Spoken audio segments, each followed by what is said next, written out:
This is Vicky, also known as DragonflySoars. It is Saturday, February 6th, and it's 2:30. And I'm recording now because it's convenient.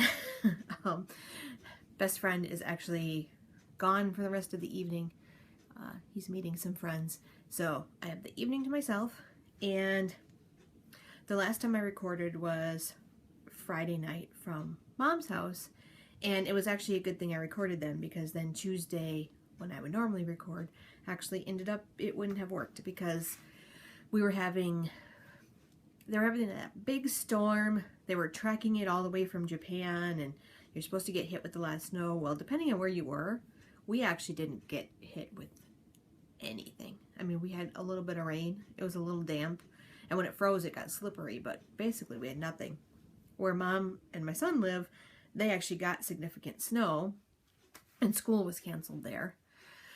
But best friend teaches Tuesday nights. He teaches martial arts, and the area where he was supposed to be teaching, the weather was more questionable, and so he started asking around if anybody was even going to come to class, and most people were not, so he actually just decided to cancel class. So Tuesday, when I normally would record and do the dishes and kind of have my downtime, we ended up spending the whole evening together. And because it wasn't doing much here, we went to Joann Fabrics because I wanted to pick something up. We went to Joann Fabrics. We went out to eat together, and we spent a lot of time at Menards. So I haven't really talked about it, but best friend does a lot of woodworking, and he actually hadn't been able to do a whole lot because of the tools he had. And recently being relative, before Christmas, Mom actually gave him the table saw that belonged to my dad. And I think it was before Christmas. I think so. Anyway, so he actually has that table saw, and it's a really nice table saw. I mean, it's this cast iron, stainless steel, big, heavy table saw. Well, now he can actually do a lot more projects, and he found a new store which has a lot of exotic wood in rough cuts or small quantities, which is how he made my box. So he's been doing a lot more woodworking. So he's been getting bigger projects, so his parts lists are huge. Anyway, so we went to Menards to go searching for parts, and he wanted me to go with because he says I'm helpful because I can like keep track on the list and kind of keep pointing where I think stuff is and keep track of everything. So we spent all night at Menards, so I wouldn't have been recording on Tuesday, so I was glad I recorded last Friday. And because everything's been going a little weird, I decided I will just take this opportunity to record today, because I was thinking I didn't have that much to show you, and then I realized I do, because of, I also have stuff from Tiff and Mom, and so I actually have plenty to show you. All right. So I had told you when I recorded that we were in town because it was going to be my son's turn to do show choir.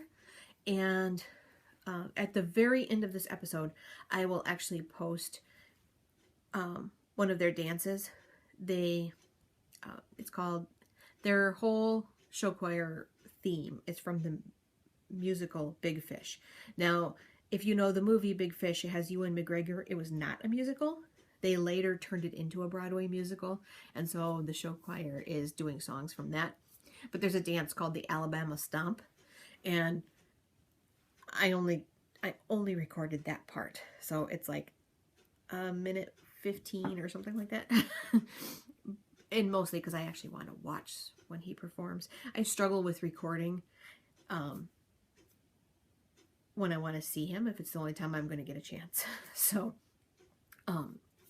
anyway, I recorded that little bit because I love that dance number, and I had seen it when we streamed the video from the previous week from the other school. And so this time I got to see it live. Anyway, the idea is the guy is saying, you know, you can't catch any fish. You should do the Alabama Stomp. And he does the Alabama Stomp, and a fish comes flying out from the audience. And everybody's like, oh! And so a couple other people do the Alabama Stomp with him, and more fish come. And then then he says his little thing about you teach a man to dance and it feeds his soul. And then the whole group does the dance, and it's just a fun song. I've actually caught myself like rewatching that little bit just because I like that dance. Anyway, so I'll put that at the very end. The streaming from the other school is actually online, and so I just realized that the other day, and so I actually rewatched their performance, their whole performance, because I don't get to see my son very often, so I get to watch him on my computer. He'd probably be totally like, oh my God, Mom, if he knew I was doing that. So nobody tell him. Anyway. All right. So while I was there, I showed you a picture of my cross stitch. Well, I actually have it here today. Now, nothing has changed, but I thought I'd actually like show you. So, and I have my Q-snap, and the cover just helps keep it so I'm not touching everything. This is a paper towel. I don't remember why I put the paper towel there, because I only did it on that side. Oh, I know why, because I didn't want to snag my stitches. That was the only spot where there was actually stitches underneath the Q-snap. And I had read that you could put like felt or a napkin or something. And I honestly don't know if it would make any difference, but that's why I had stuck it there. It's also the side that has all the fabric underneath. But anyway, that was just January's London. On the 1st, which was Monday, we got February. And February is actually Paris and the Eiffel Tower.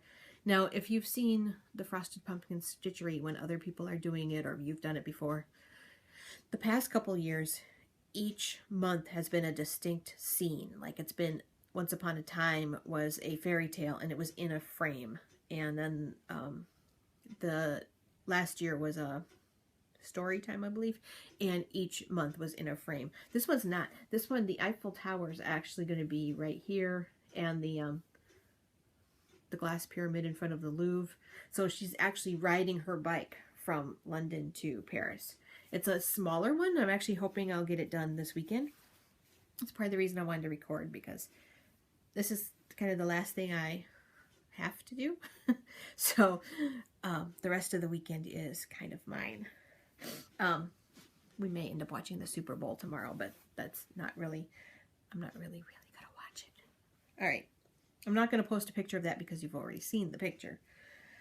The other thing that I've been working on, and the reason I haven't started that, is I was working on my shawl. Now, this is the Unique Sheep Wrinkle in Time shawl.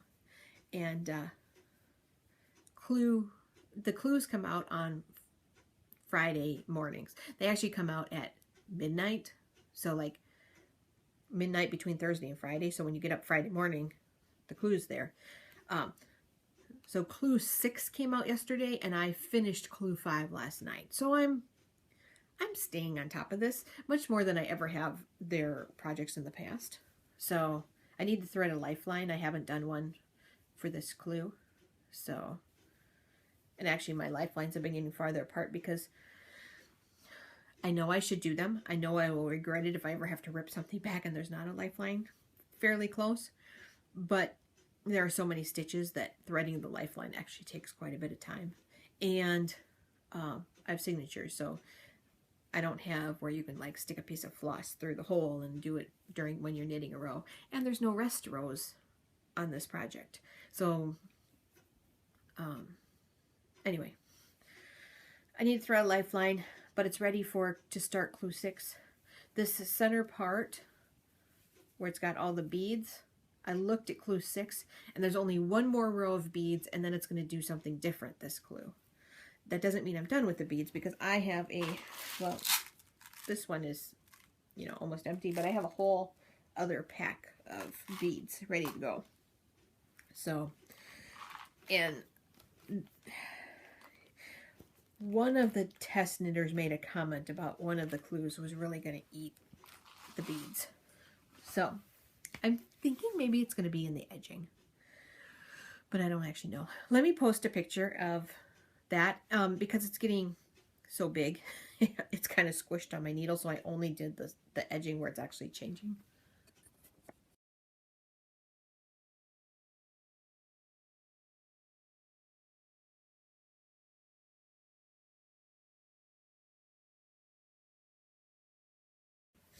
All right, the other thing that finally got some love, and it just today, I have my third comfort shawl. So I worked on it. The last time I worked on it was when we did Christmas with Best Friend's family, and that would have been like the 10th of January, so it's been a little while. But really, when I want to turn the comfort shawls in is around the anniversary of Dad's passing, so that would be in April. So I might, they moved where their location is, so now I need to figure out when exactly I can drop them off, because it used to be that where they had their meetings was also where they worked, and so I could just drop stuff off even though I didn't go to the meetings. But now they're having the meetings at a church that's not local to me, because they had to move where they're located, and the new place doesn't have a big meeting room. So anyway, I haven't worked on the third comfort shawl because I've been busy on other things. But today we drove to Duluth Trading Company in Port Washington. Best friend had to exchange something for his mom, and Tiff had given him a gift certificate for Christmas. So he was all excited because he really likes their stuff, but sometimes he doesn't buy it because it is on the pricey side, even though he really, really likes it and it's very good quality. So he was all excited because he had a gift card, so he could get some stuff. I was laughing because the first thing he did was he made a beeline because he loves their underwear. So he got a whole bunch of underwear, and I'm like, I really don't want to tell Tiff that you bought underwear with our gift card, even though he loves their underwear. But anyway, he also bought a shirt and pants. So, and he uses them primarily for working in the wood shop, so, which he's been doing more often, so he really does need some more clothes that are appropriate for that. Anyway, while we were driving, the drive is about 20 minutes there, and then actually on the way back we went a slightly long way so we could pick up food at one of our favorite restaurants to actually have for tomorrow, so we don't have to deal with the Super Bowl crowds. So I got probably over an hour of crochet time, so I actually took this with so that I could work on it. So I got about 7 rows done. I finished up that blue. Now the blue wasn't a full skein. It was just blue I had left over. I think it was left over from when I did a blue and green striped shawl one of the previous years. Anyway, so, but I used up all the blue I have. So I have a picture of this that I took just before starting to record.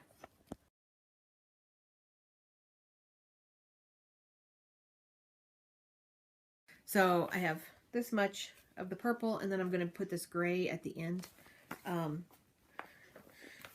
It's going to end up being kind of striped, but they go together. It will be soft and comforting. And then for me, that's number 3. That's the last one I'm planning on doing. I wasn't even planning on doing a third one, except for I realized I had these random skeins that actually could kind of go together, so I decided to do them. Now, Mom sent me home with her comfort shawl.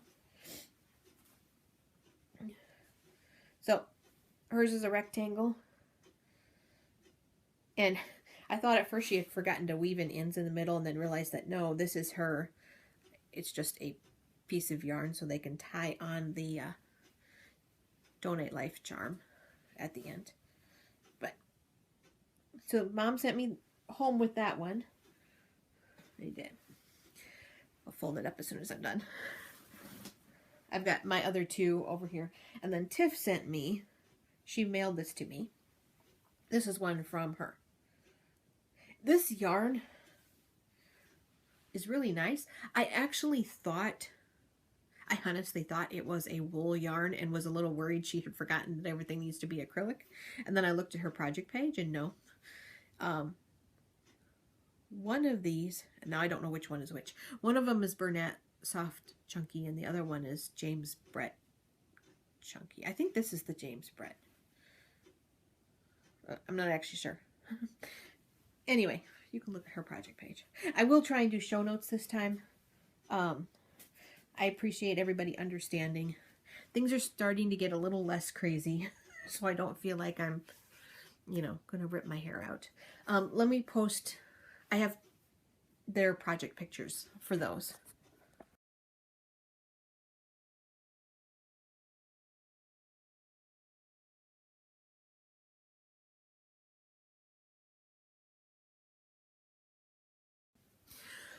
And when Tiff sent me the box with her shawl, she also sent me my Christmas socks. Because if you remember, she had given me a coupon for a pair of socks. So she actually made them right away. My only, I just told her I wanted kind of bright socks because I didn't really have any. And usually they're in my boots. So this is the yarn she picked. I don't remember what it is. The pattern is Spring Forward, which is one, it was from a club a long time ago. So, the pattern was, not the yarn. I don't know where the yarn came from. I'm sure it's on our project page too. But I have worn them. They have been washed, which is why they are kind of funny shape, because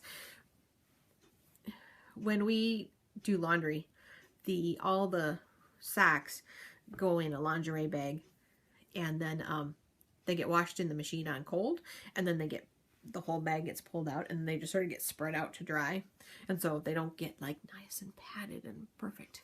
But I have better pictures of those that I will post now.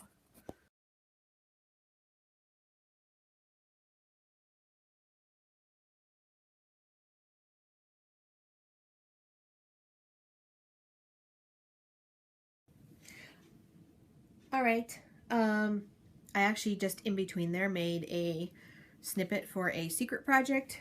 So the secret project will remain secret, and hopefully it will work like the last couple where I actually had the videos and put them together. So instead of that time when I deleted everything. But I pulled this out just to show you because I had shown you a picture at one point because I realized I forgot it. But this is the little mini sock. Normally you would think of this as a stocking, but for the knitting retreat, they are making a mini sock garland, and you can put in a little prize of like $5, worth $5 into the stocking. Or if it's too big to fit in the little sock, you put a little note saying how to get the prize. I don't know how it works. I wasn't there last year, and so I'm not sure if you donate money and pick a sock and then you get the prize, or how that works. I don't know. All right. Next thing I want to show you, I had the people from New Stitch a Day.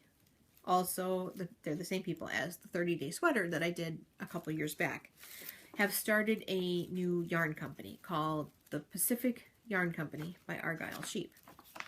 They have different names depending on what they're working on. So New Stitch a Day is their area where they show you how to do different stitches. Sometimes they have workshops. The 30-day sweater was one of their projects, but I think it all falls under Argyle Sheep. And then Pacifica Yarn Company is the new yarn company they started. And their yarn line is called Zephyr. It's DK weight, and well, I thought it was gorgeous. I actually I was a backer for them. They did something similar to a Kickstarter, but it went through somebody else. Anyway, so, and I'm still waiting on a project tote. I might need to ask them about that. They were late on the totes, and so they decided to send us our yarn. So when I did the backer kit sorry, I'm rambling. When I did the backer kit, I sponsored them at the level of a tote and 2 skeins of yarn.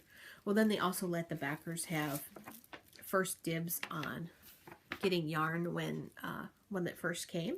So I actually ended up ordering pretty much one of every color because I kind of fell in love with it. So I really hope I like knitting with it. So this is the yarn. It is 45, they were trying to make it, it is 100% American made. So, and that was one of the reasons I liked it.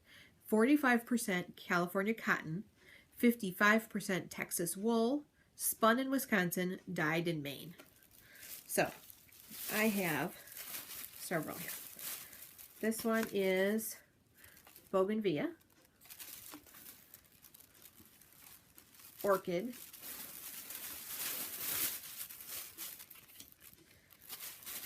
Starfish, Coral, Agave,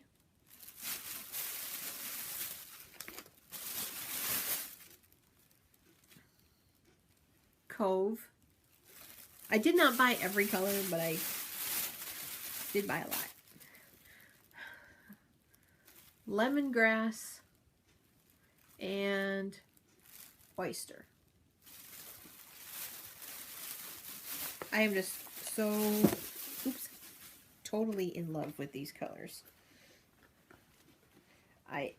They're just a little bit rustic looking.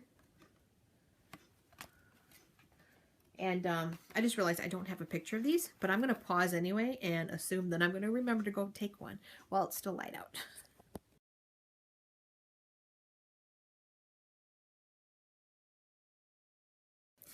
Anyway, as they were raising money, they had stretch goals, and if they had stretch goals, they could make a few more colors. And I ended up just absolutely falling in love with these colors.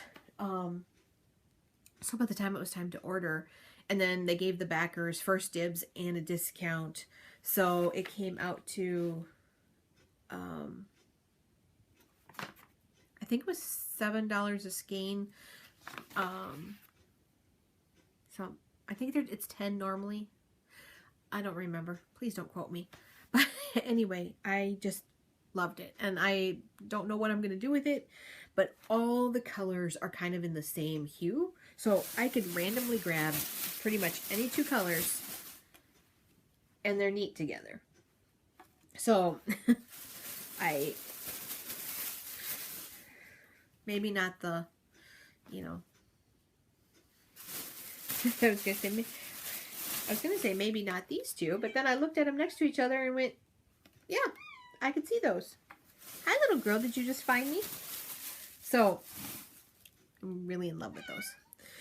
All right, last thing, we actually closed out January, which means we have January prizes. Before I get into that, so I was talking to Roz, who is Kaner. She actually, if you watched last time, I was telling you that there was like one colorway that I was absolutely in love with, and I wanted to order it before I posted. I did. It's not here yet. It's shipped. It's coming from Australia, so it will take a little longer. But she and I have decided that for the February-March prize, I'm going to take everybody that posts in February, who post projects in February, and everybody that posts projects in March, and blend it all together, probably in a spreadsheet, and then draw from there.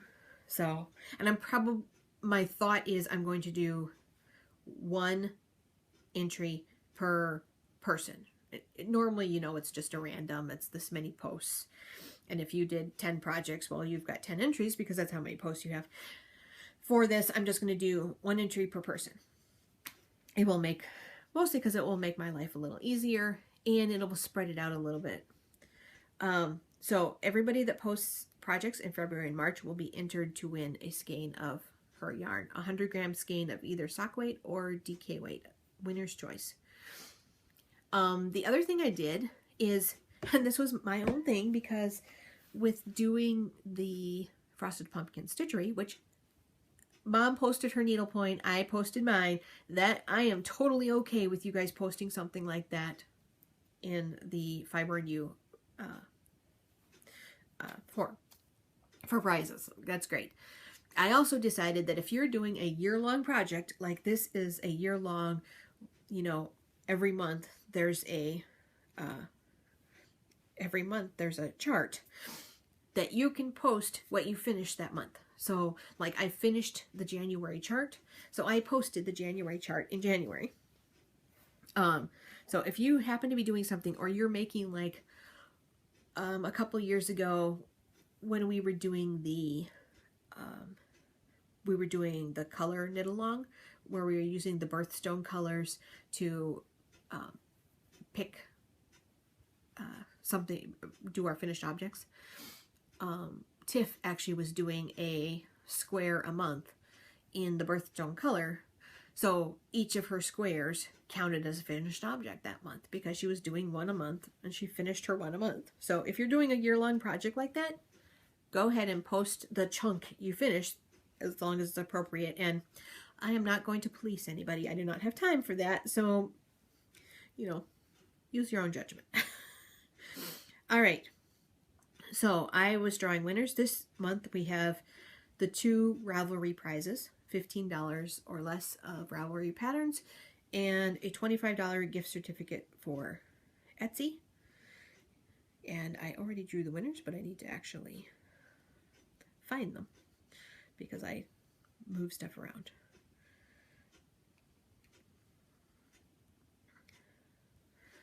Okay, one of the winners is number 95 for the Ravelry pattern, Phoenix Fire, and I thought this was kind of cute. It is a it's a crafty narwhal.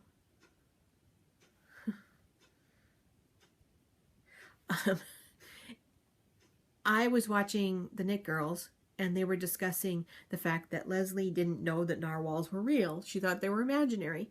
And I will say that as soon as they were talking about this, I went, wait, narwhals are real? I actually had to look them up. I had no idea. I was totally on the same page. I thought narwhals were imaginary. Apparently not. I can't think why on earth we need something that looks kind of whale-like with a horn, but I thought they were imaginary. So anyway, back to this. Phoenix Fire for your crafty narwhal. You win $15 worth of Ravelry prizes. I lost what I was doing. Catapus, I'm hoping I'm pronouncing that right, number 84, also wins $25 worth of Ravelry. No, $15 worth of Ravelry patterns. 15. For her Walk on the Moon. I think this is the first time I've ever seen her post, but she had several in here. So, and this shawl was really pretty.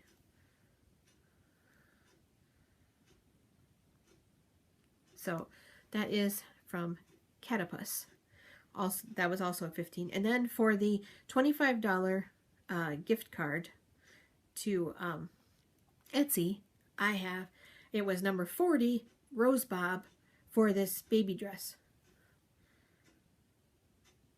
And this is going to sound totally silly. Rose Bob, you have to send me your real email address so I can send you the Etsy card. But for Rose Bob to win, if she was going to win, I actually was hoping that I would have hoped one of her other projects would win, because even though the baby dress, totally cute, she has some of the coolest little projects she's doing, like gargoyles, and there was something else. I don't remember what it was. Then I was like, this was one of her more normal ones. But anyway, okay, so Rose Bob, Phoenix Fire, and Catapus, you all need to get in touch with me. For Catapus and Phoenix Fire, just tell me what patterns you would like, totaling up to $15. And Rose Bob, I need your real email address. I think that's everything. So I'm looking around, making sure I didn't forget anything. Nope, I'm good. I do have some books and stuff, but I'm kind of saving those for when I don't have anything to talk about. So, all right, I am going to go spend the rest of my day probably cross-stitching after I get this built and get it doing its upload thing. So I will talk to you guys all later. Bye now.